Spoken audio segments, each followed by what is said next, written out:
மாண்புமிகு உறுப்பினர் திருமதி பிரேமலதா விஜயகாந்த் அவர்கள்.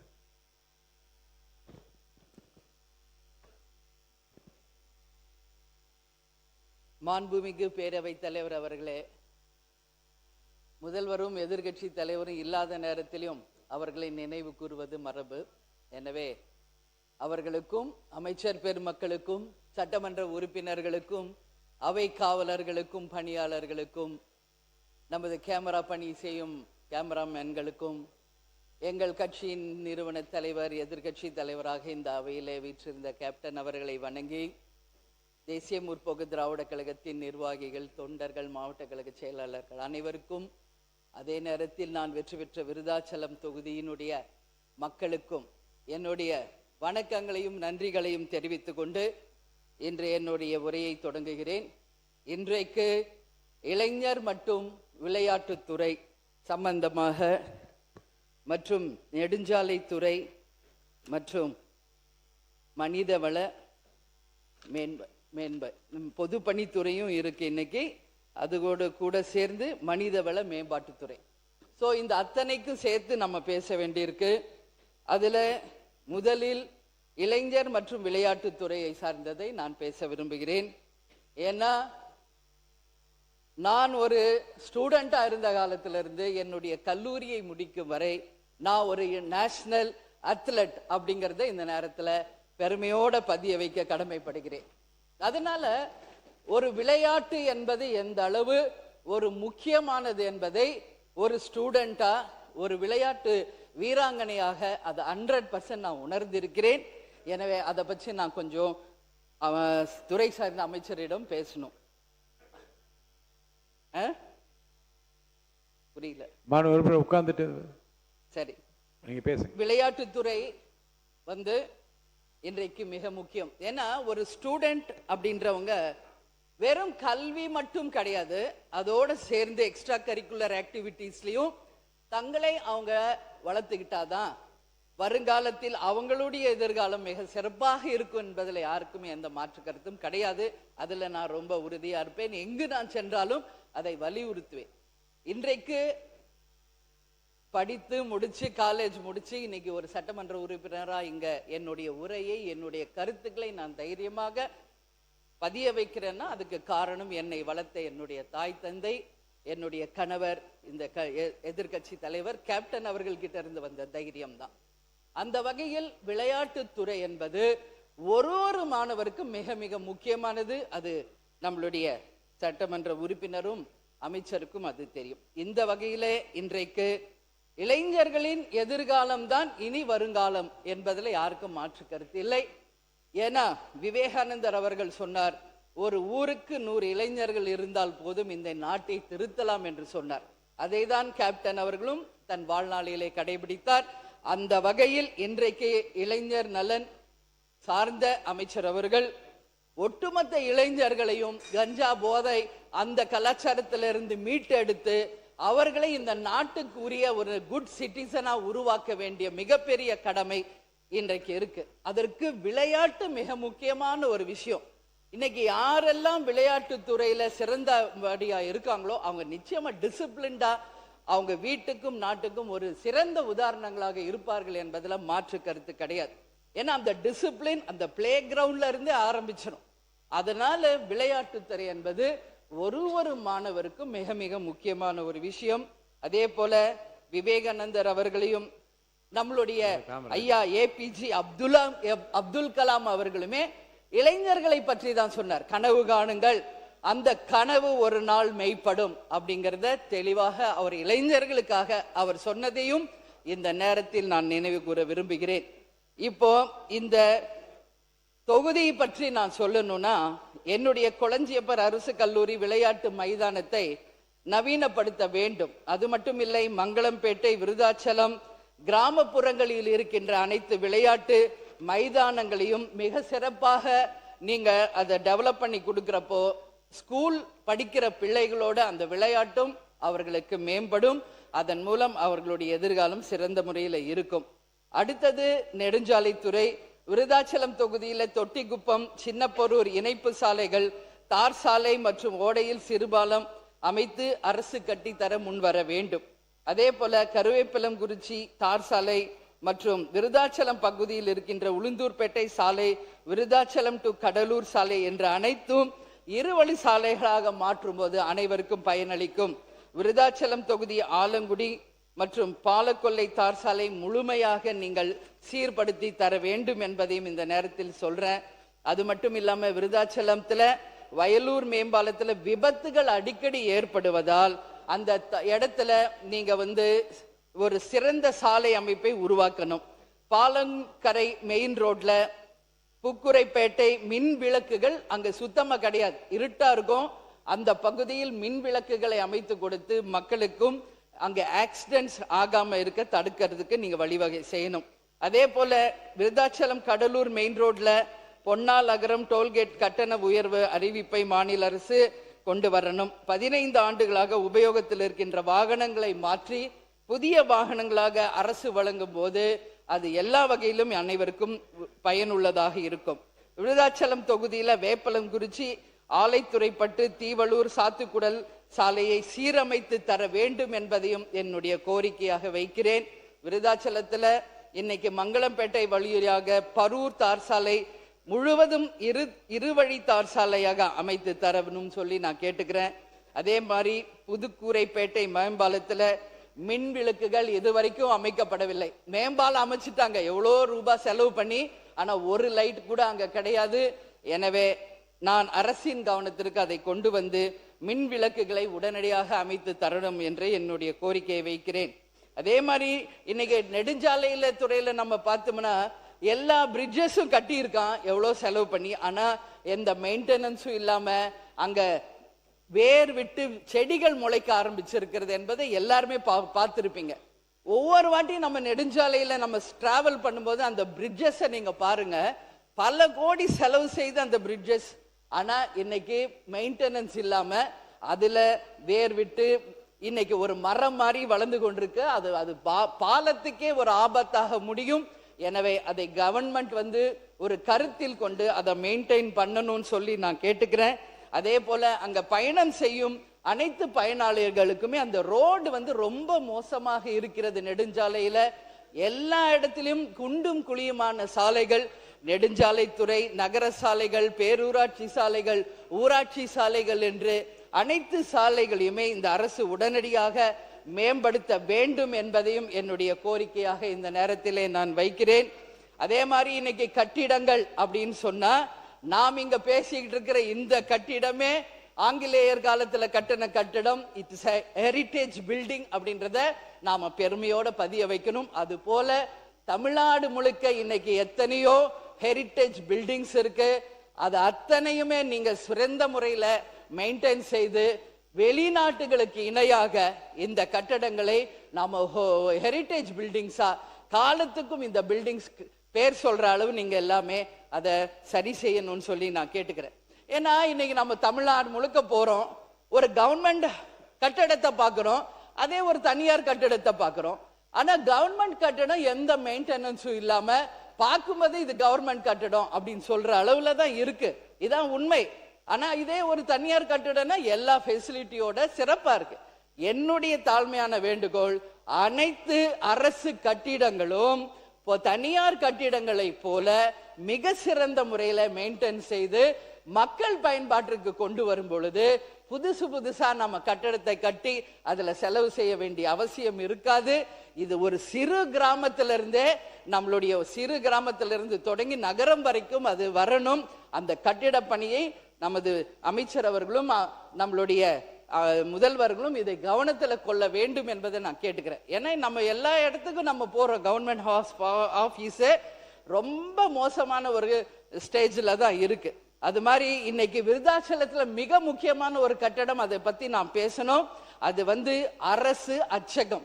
அது ஆங்கிலேயர் காலத்துல கட்டப்பட்ட ஒரு பில்டிங்கு. அது இன்றைக்கு அரசு அச்சகமாக மாறப்பட்டிருக்கு. அங்கதான் கவர்மெண்ட்டுக்கு வேண்டிய எல்லாமே அங்கதான், அதாவது கெசட்ல இருந்து ஒரு எல்லாமே ஒரு கவர்மெண்ட்ல என்னெல்லாம் இருக்கோ அங்க இருந்தால் டைப் ஆகி இன்னைக்கு தமிழ்நாடு முழுக்க வருகிறது. அந்த அளவு ஒரு பிரசித்தி பெற்ற ஒரு பில்டிங். அதை நிச்சயமாக அரசு கவனத்திலே கொண்டு அந்த கட்டிடத்தை மீண்டும் சிறந்த முறையிலே பழுதடைந்த நிலையில் இருந்து புதுப்பித்து தர வேண்டும் என்பதை இந்த அரசிடம் கேட்டுக்கொள்கிறேன். அதே மாதிரி விருதாச்சலம் அரசு மருத்துவமனையில பழமையான கட்டிடங்கள் அதை புதுப்பித்து தரணும். ஆண்கள் மேல்நிலை பள்ளி, அதுவுமே பல ஆண்டுகளுக்கு முன்பு கட்டப்பட்ட ஆண்கள் மேல்நிலை பள்ளி. நான் லாஸ்ட் டைம் போயிருந்தப்ப அந்த ஸ்கூலுக்கு போய் பார்த்தேன். ரொம்ப ஒரு பாரம்பரியமான ஒரு கட்டடம். ஆனா இன்னைக்கு சிதலமடைந்து அந்த கட்டிடங்கள் மிக மோசமான ஒரு நிலையில இருக்கு. அதை நம்பி எத்தனையோ குழந்தைகள் அங்க படிக்கிறாங்க. எனவே அரசு கவனத்தில் கொண்டு அரசு மேல்நிலை பள்ளியை புதுப்பித்து தர வேண்டும். விருதாச்சலம் தொகுதியில ஆல்ரெடி மேல்நிலை பள்ளி 6ஆம் வகுப்பு வரைக்கும் இருக்குது. அந்த கட்டிடங்களையும் நீங்கள் நிச்சயம் மேம்படுத்தி தர வேண்டும் என்பதையும் என் தொகுதி சார்பாக கேட்டுக்கிறேன். அதே மாதிரி விருதாச்சலம் நகரத்துல கால்நடை உதவி இயக்குனர் அலுவலகம் முற்றிலுமாக பழுதடைந்திருக்கிறது. அதை நிச்சயம் இந்த அரசு கவனத்துல கொள்ளணும். அதே மாதிரி விருதாச்சல பவளங்குடியில உயர்நிலை பள்ளி கட்டிடம் கட்டும் பணி துரிதப்படுத்தணும். பாதியிலேயே நிக்குது. அதை நம்பி பல்வேறு வில்லேஜ் ஸ்டூடெண்ட்ஸ் வெயிட் பண்ணிட்டு இருக்காங்க. அதை முடித்து கொடுத்தால் அந்த மாணவர்களுக்கு ஏதுவாக இருக்கும். அதே போல விருதாச்சலம் தொகுதிக்கு உட்பட்ட நல்லூர் மேற்கு ஒன்றியம் சேதுவராயன் குப்பம் 2 நிமிஷம் முடிச்சிடங்க. சுகாதாரத்துறை நிலையம் பழுதடைந்து கட்டிடம் புதுப்பித்து தர ஆவண செய்யணும். இன்னைக்கு எல்லா கவர்மெண்ட் பில்டிங்ஸையும் இந்த அரசு கருத்தில் கொண்டு அதை எல்லாம் நீங்க சிறந்த முறையில பணியாற்றி அதை சிறப்பிக்கணும்னு சொல்லி நான் கேட்டுக்கிறேன். நெடுஞ்சாலைத்துறையின் கீழே பணியாற்றி வரும் சாலை பணியாளர்கள் நீண்ட கால கோரிக்கைகளை வைத்து மாம்பட்டத்தின் கவனத்திற்கு கொண்டு வர விரும்புகிறேன். இந்த நேரத்தில் சாலை பணியாளர்கள் சார்பாக தமிழ்நாட்டில் சாலைகள், பாலங்கள் மற்றும் பொதுமக்களின் பாதுகாப்பை உறுதி செய்வதில் சாலை பணியாளர் பங்கு மிக முக்கியமானது. அவங்க வெயில் மழை எதையும் பார்க்காம வேலை பார்க்கறாங்க. அவர்களுக்கு உரிய அனைத்து கோரிக்கைகளையும் அரசு நிறைவேற்றணும் சொல்லி நான் கேட்டுக்கிறேன். மாத பணி நீக்க காலத்தை பணிக்காலமாக முறைப்படுத்த வேண்டும். அதே போல 41 மாதம் பணி நீக்கம் செய்யப்பட்டிருந்த காலத்தை உயர்நீதிமன்ற தீர்ப்பின் அடிப்படையில பணிக்கால கணக்கிட்டு ஊதியம், பணப்பலன்கள் மற்றும் ஓய்வூதிய பலன்களுக்கு உரிய முறையில் கணக்கில் எடுத்துக்கொள்ள வேண்டும் என்பதையும், உயர்நீதிமன்ற தீர்ப்பு இருந்தும் அது முழுமையாக நடைமுறைப்படுத்தாத நிலை இருப்பதால் அரசு உடனடியாக அதை அரசாணை புதுப்பித்து இந்த பிரச்சனைக்கு தீர்வு காண வேண்டும் என்றும், நெடுஞ்சாலைத்துறையில் காலியாக உள்ள சாலை பணியாளர்கள் பணியிடங்களை உடனடியாக நிரப்ப வேண்டும் என்றும், நெடுஞ்சாலைத்துறையில் சாலை பணியாளர்களுக்கான பணியிடங்கள் அதிக அளவில் காலியாக இருக்கிறது, அதையும் அரசு கருத்தில் கொள்ள வேண்டும் என்று கேட்டுக்கொள்கிறேன். சாலை பராமரிப்பு பணிகளுக்கு தேவையான பணியாளர்களின் எண்ணிக்கையை கருத்தில் கொண்டு உடனடியாக அந்த காலி பணியிடங்களை நீங்கள் நிரப்பணும். அது மட்டுமில்ல, அந்த பற்றாக்குறையை நீக்கி சாலை பணிகளை துரிதமாக்க வேண்டும் என்பதை கேட்டுக்கொள்கிறேன். அதே போல இன்னைக்கு பதவி உயர்வில் 25% வாய்ப்பை தொடர்ந்து வழங்க வேண்டும் சாலை ஆய்வாளர்களுக்கு. அதே மாதிரி பணியாளர்களுக்கு ஆண்டுதோறும் சாலை ஆய்வாளர் பதவிக்கு வழங்க வந்த 25% பதவி உயர்வு வாய்ப்பை தொடர்ந்து நடைமுறைப்படுத்த வேண்டும். பல ஆண்டுகளாக சாலை பணியாளர்களாக பணியாற்றும் அனுபவம் பெற்றவர்களுக்கு பதவி உயர்வு செய்து தர வேண்டும் என்பதையும் கேட்டு, இந்த நெடுஞ்சாலை துறையில துறையை அரசு கட்டுப்பாட்டில் தொடர்ந்து நடத்த வேண்டும். அதாவது தமிழ்நாடு நெடுஞ்சாலை ஆணையத்தை கலைந்து துறையை அரசு கட்டுப்பாட்டில கொண்டு வர வேண்டும். நெடுஞ்சாலை துறையின் பணிகள் முழுமையாக அரசின் கட்டுப்பாட்டில் கொண்டு வர வேண்டும். அது மட்டும் இல்லாமல் நெடுஞ்சாலையில் இருக்கின்ற தமிழக அரசின் 2 மினிட்ஸ் இன்னும் நான் ஒரு பத்தி பண்ணா, அதே மாதிரி 338 அடிப்படையில் 28/8/2010 முதல் சாலை பணியாளர்களின் பணிப்பெயர் மற்றும் பணித்தகுதி முறையில சீர்படுத்த வேண்டும். சாலை பணியாளர்களுக்கு 10% ஆபத்து படி வழங்க வேண்டும் என்பதையெல்லாம் அவர்கள் சார்பாக இங்கு கேட்டுக்கொள்கிறேன். அதே மாதிரி இங்க 41 மாத பணி நீக்க காலத்தை பணிக்காலமாக முறைப்படுத்த காலியாக உள்ள சாலை பணியாளர் பணியிடங்கள் 25% சாலை ஆய்வாளர், நெடுஞ்சாலை ஆணையத்தை கலந்து அரசின் நேரடி கட்டுப்பாடு சாலை பணியாளர்களின் பணிப்பெயர் மற்றும் பணித்த பகுதி முறைப்படுத்துதல் ஆகிய கோரிக்கைகளை இங்கு நான் கேட்டுக்கொள்கிறேன்.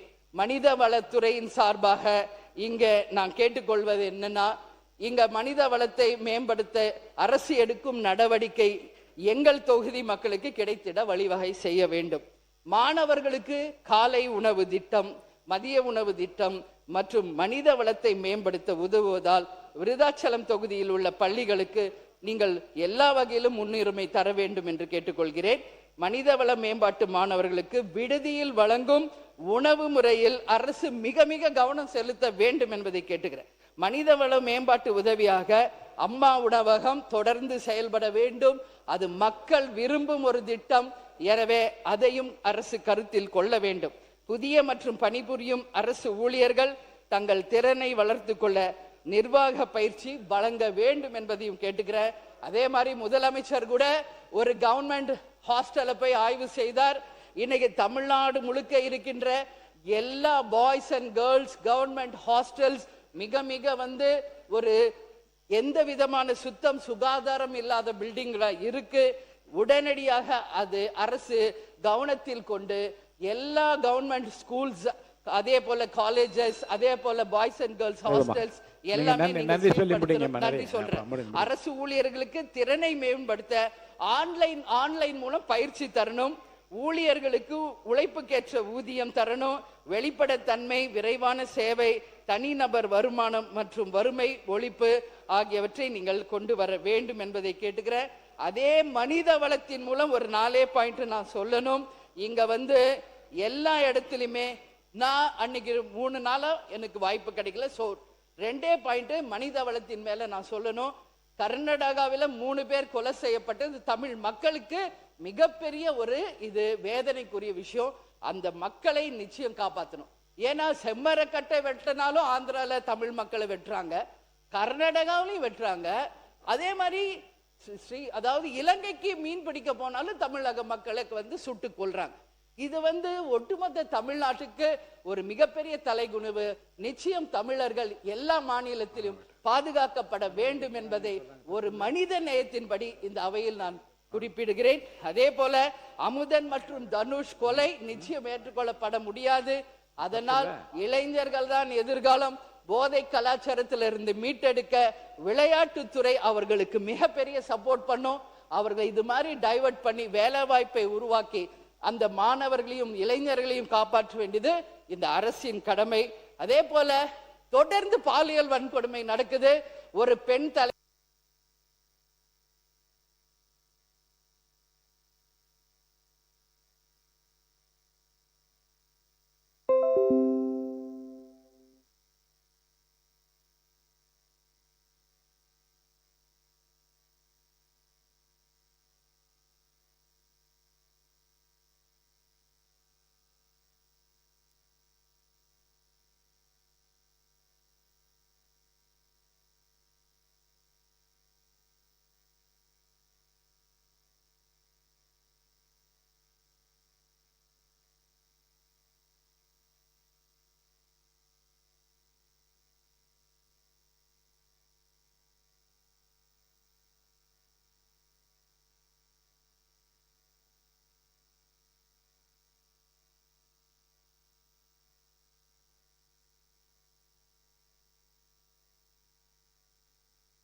தலைவராக ஒரு பெண்ணாக இந்த அவையில் அதை நாம் பேசணும்.